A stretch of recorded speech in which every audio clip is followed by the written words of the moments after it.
Pessoal, retomando aqui o vídeo, acho que era um problema mais simples que eu pensava, mas eu já parei o vídeo, já olhei de cara aqui, nem sei se tem mais problema, mas de qualquer forma vamos tentar. Eu tinha esquecido esse J Option Pane aqui, a conta informada não existe logo embaixo. Muito provavelmente esse era um dos problemas que tinha. Outra coisa que eu tava achando um pouquinho estranha, que eu acho que na aula 10 eu pulei uma parte, que eu esqueci uma parte, ó, que é utilizar o método para realizar a transferência só para as contas correntes, tá? Conta poupança, se tiver alguma conta corrente no meio do. Alguma conta poupança no meio das contas informadas, não vai ser possível realizar a transferência, tá? Então vamos resolver esse problema para deixar o nosso banco direitinho. Afinal de contas, o cara paga uma mensalidade e tem que ter alguns benefícios a mais, tá? Então de cara eu já vou tentar implementar essa da transferência.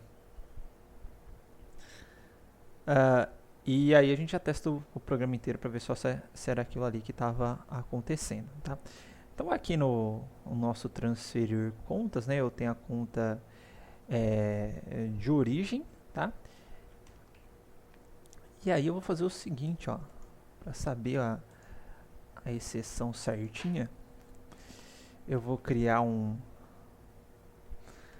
conta não corrente exception, exceção de conta não corrente. Só que nesse cara aqui, deixa eu ampliar a tela. Conta. Eu vou criar um método construtor. Se é obrigatório passar uma mensagem, vocês vão entender o porquê. Super MSG extends exception.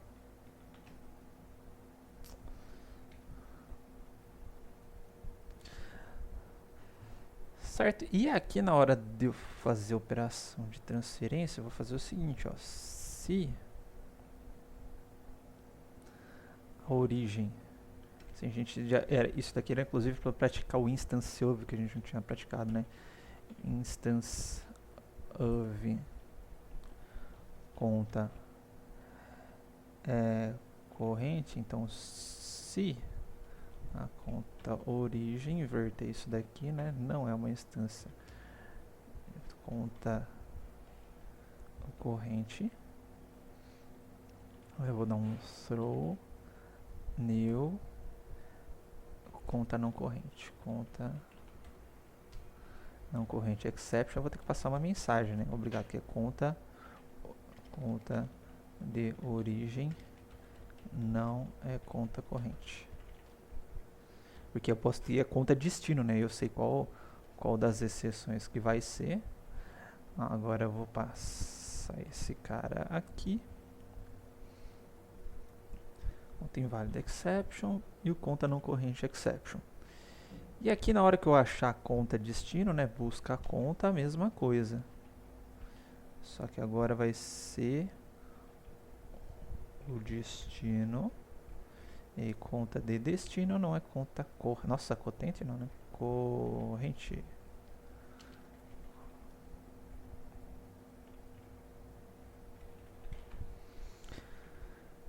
E se não der certo, né? Vai fazer tudo certinho, transferência realizada com sucesso. Bom, acho que vamos testar se não tem mais nada de errado.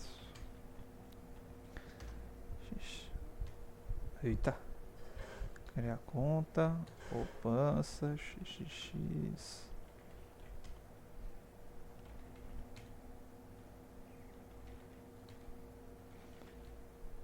Saldo 30. Sim. Nossa, eu tô criando tudo poupança. Espera lá.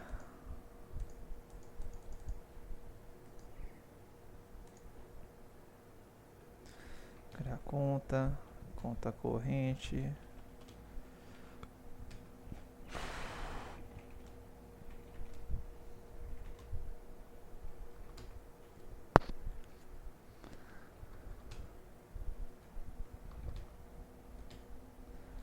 Criar outra conta. Corrente YYY. Criar conta 2. Nome do proprietário.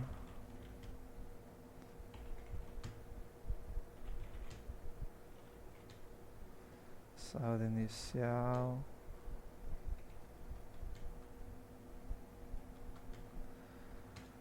Sim, vou criar uma poupança agora.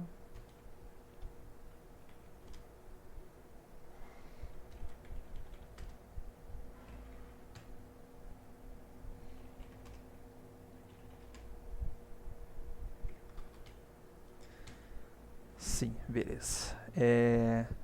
Vamos sacar então. XXX. Tentar sacar um valor de 900, muito além do que eu tenho. Ó, problema na operação bancária, saldo insuficiente, legal. Sacar, vou sacar 10 agora. Saque realizado com sucesso. Agora eu vou tentar fazer uma transferência entre o YYY 500, mas eu vou colocar o ZZZ. Ah, eu não tratei o conta não corrente, besta. Tá? Mas viu que eu gerei exceção aqui, né? Conta não corrente, exception, conta de destino, não é conta corrente, tá? Faltou só colocar isso agora aqui. Vou juntar, né?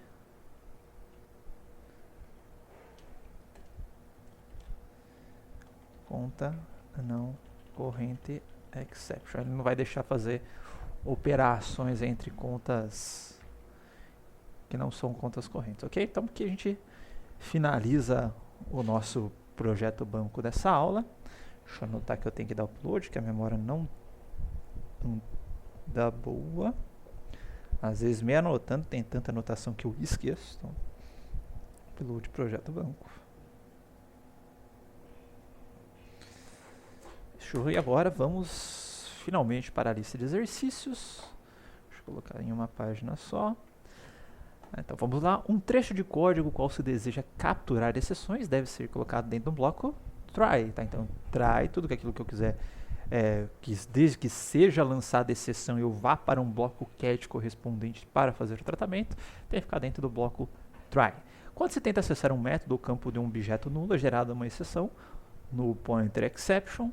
O conjunto de instruções para tratar uma instrução é colocado dentro de um bloco cat. Você pode lançar suas próprias exceções utilizando a instrução throw. Tá? O throw é para você lançar. E se você quer que o seu método joga para cima, essa exceção, né, joga para frente, é o throws. Né? Para lançar a exceção é o throw. Bem estranho falar as palavras. O Java distingue entre exceções declaradas e não declaradas. Então lembra que aquela que herda do runtime exception é não declarado, ou seja, eu não sou obrigado a fazer o tratamento. Já as declaradas eu sou obrigado a fazer o tratamento. Né? Quando ocorrer uma exceção em um bloco try, o último bloco cat correspondente à exceção executada, não, ele começa na ordem, né? O primeiro bloco cat, ele vê se dá, se não dá para tratar a exceção, ele vai para o segundo, se dá, se não dá, ele vai para o terceiro, e assim por diante. Então é o primeiro que já corresponder ao objeto de exceção, ou seja, que for o próprio objeto de exceção ou um supertipo do objeto de exceção, é que vai fazer o tratamento daquela exceção. Tá? Pode-se criar dois blocos cat com o mesmo tipo de exceção? Não, né? A gente fez até um exemplinho na aula, a gente tinha nem o mesmo tipo exato, né? Mas se a gente considerar o supertipo como sendo o mesmo tipo também, não dá, porque ele já vai bater no primeiro que fazer o tratamento, já vai realizar o tratamento, depois já vai pular para o final do bloco cat. Tá? No Java, caso ocorra uma exceção em um bloco try, é realizado o tratamento da exceção, o controle do programa é retornado imediatamente após a instrução que originou a exceção do bloco try. A gente viu que esse não é a política de tratamento de exceção do Java, tá? Hora que ocorre-se o tratamento de exceção, né? Depois de realizar o tratamento de exceção, ele vai para o fim do bloco de tratamento de exceção. Ele não retoma para dentro do bloco try e segue a vida, vamos assim dizer. Tá? A cláusula ou bloco finally é obrigatório no tratamento de exceção, é um bloco opcional, tá? Obrigatoriamente é o try. Se você colocar o try, você tem que colocar o cat ou o finally, mas desde que você fez o try cat, o finally ele acaba sendo opcional. Tá? Supondo que a gente está realizando tratamento de exceção. Tá? Então deixa eu colocar aqui obrigatório no tratamento de sessão se houver um bloco cat, assim fica menos duvidoso.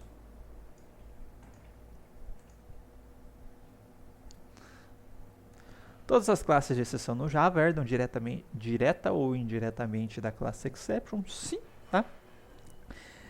Lembrando que eu posso herdar também do throwable, tá? E aí eu consigo utilizar o mesmo mecanismo de tratamento de exceção com o try-catch, tá? Só que, se eu quero fazer uma exceção por si só, utilizando esta semântica, a gente tem que utilizar ou herdar da classe exception. Exceções verificadas são tipicamente causadas por condições que estão além do controle do programa, sim, tá? Uma falha de HD, uma falha de permissão de arquivo, muitas vezes relacionadas aí com sistemas operacionais, e normalmente aquelas one-time exception, né? São exceções simples de divisão por números inválidos, operações matemáticas com números inválidos, ponteiro nulo e etc. Tá?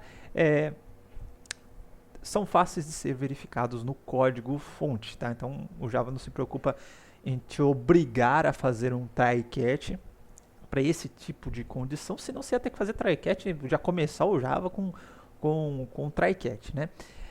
Então, exceções as verificadas são normalmente quando você não tem muita condição, é um pouco difícil de você fazer essa verificação, tá? Então, isso daí é verdadeiro. Apesar de que muitas das exceções verificadas a gente conseguir fazer um if também, tá? Mas aí normalmente está relacionada a causas de hardware, por exemplo.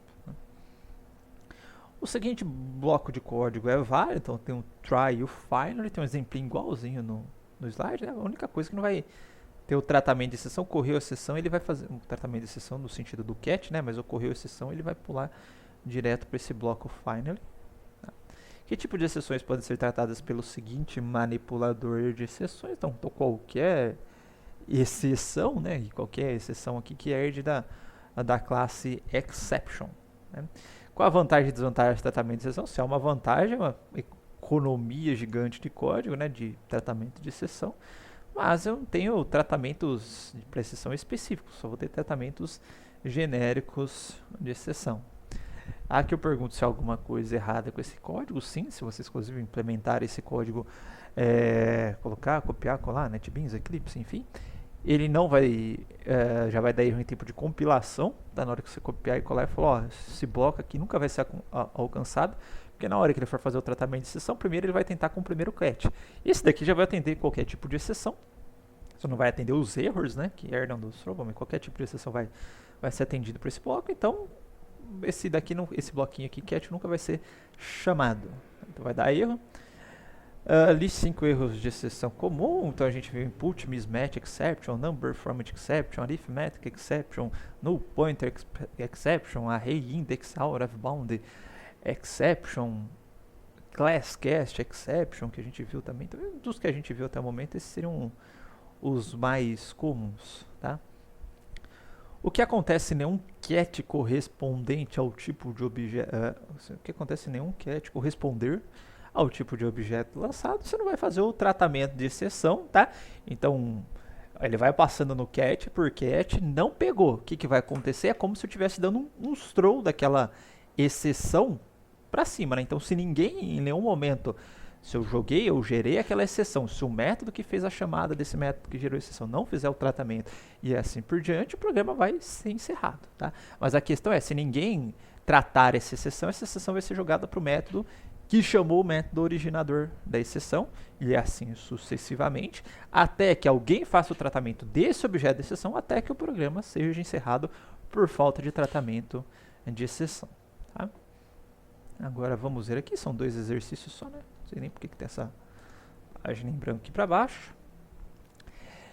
Eu vou pedir para vocês implementarem, ou melhor, desculpa, para vocês entregarem o exercício 8. Deixa eu anotar aqui para mim não esquecer também. EZ8 para entregar na próxima sexta-feira, já que essa é a aula do dia 22, então para o dia 24. Nossa, a gente vai ter AD ainda, hein? Só no dia 11, se voltar. E eu vou implementar este daqui. Então, muito simplesinho fazer esse exercício. Vou colocar aqui na minha aula 12. Pode ser, vou criar um pacote EZ7 aqui.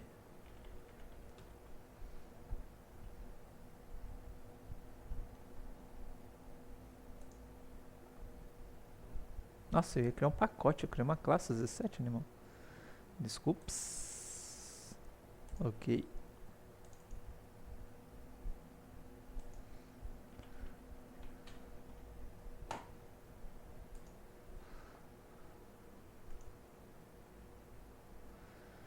Perdão pelas pequenas falhas, mas acho que eu tô conseguindo trabalhar mais na quarentena que eu normalmente trabalho. E olha que normalmente não é nada parecido com pouco.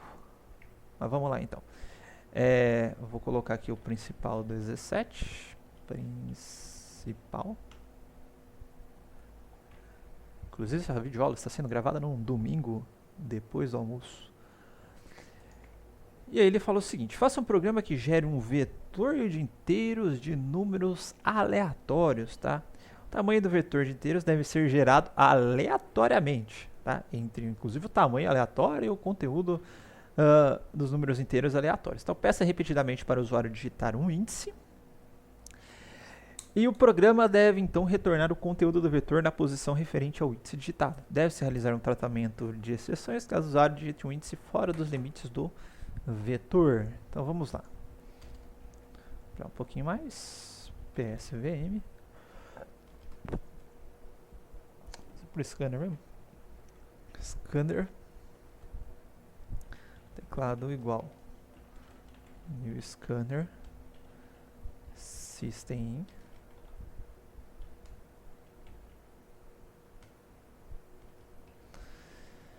Tá, então eu vou precisar criar um.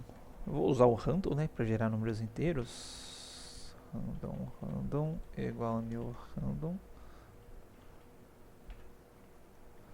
Java to random, não vou passar semente por ele, cada vez vai gerar um inteiro diferente, né, ou números aleatórios diferentes. Aí eu vou criar um vetor de inteiros, né, int vetor. O vetor pode ser tanto aqui quanto aqui, né? São as duas opções, igual new int, aí o tamanho vai ser o random next int, meu bound vai ser, sempre tem que ser de 1 a 101, né? Então eu vou colocar, sempre vai ser 99, porque ele começa do 0, né?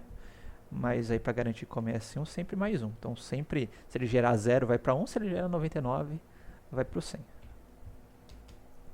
E agora eu vou povoar esse vetor aqui com números aleatórios, né? Então for int igual a 0 e menor que vetor.length e mais vetor i ser igual ao random. Aqui acho que não coloquei limite, né? Next int. A sua posição que tem limite, então next int. E agora eu vou colocar aqui, sempre que esse next int gera números, não gera números positivos, não, gera negativo também. Tem critério de parada? Tem critério de parada, então while true.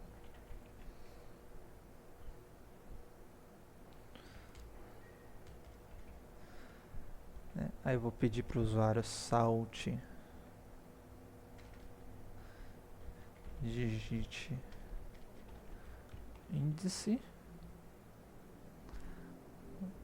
2 pontos, e aí int id igual teclado next, next int, e aí return salt o número armazenado é mais, e aí eu vou colocar o vetor e o ID do elemento. Ok, então esse seria o meu while, tá? Então qual que é a parte ou trecho de código aqui que está sujeito a esse erro? É é essa partezinha aqui, tá? Se eu quiser colocar um try catch desde o começo, até que posso colocar. Só dentro do while eu posso colocar, mas em algum lugar que tem chance. Ah, não, tem chance de dar erro aqui, né? Do cara digitar alguma coisa inválida, né? Um número inválido. Vou tratar isso, aproveitar e tratar isso aí também.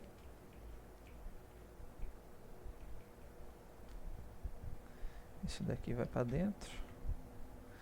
Então, catch é o index out of bound exception, né? Array index out of bound exception. E opa, a certeza que eu ia errar alguma coisa no nome.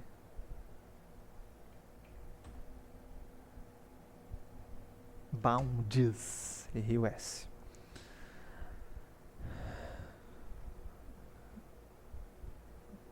Peraí.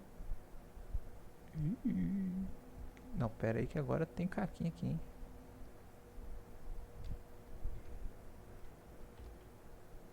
Beleza. Então vou colocar um salt aqui. Índice acima da capacidade do vetor. Aí eu vou aproveitar e já vou fazer o catch. Input mismatch exception e x.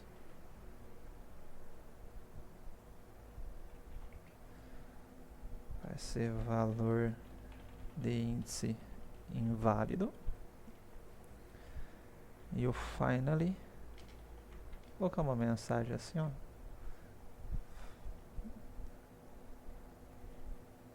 Vamos tentar novamente. Então, exercício muito simples.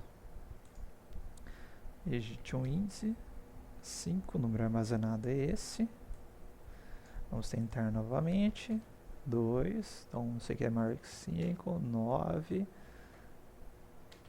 20, 60. Ó, digitei 60, índice acima da capacidade do vetor. Tá? Se eu tentar de novo, ABC. Qual que é a merda? Qual que é a merda? Olha só a merda. Como eu digitei uma string, né? Ele ficou com /n acumulado. Então, nesse input mismatch exception, né, percebo que aí ele ficou num loop infinito, né? Que ele lia o número até achar /n, já estava com /n acumulado.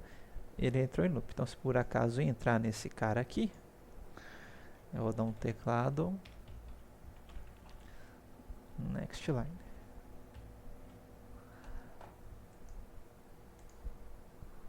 Aí, se eu tivesse um tipo genérico tratamento de exceção, isso já não seria possível, né? Então, digite um índice 10, 25, 30, 80 acima da capacidade do vetor ABC, ó. Vamos tentar novamente.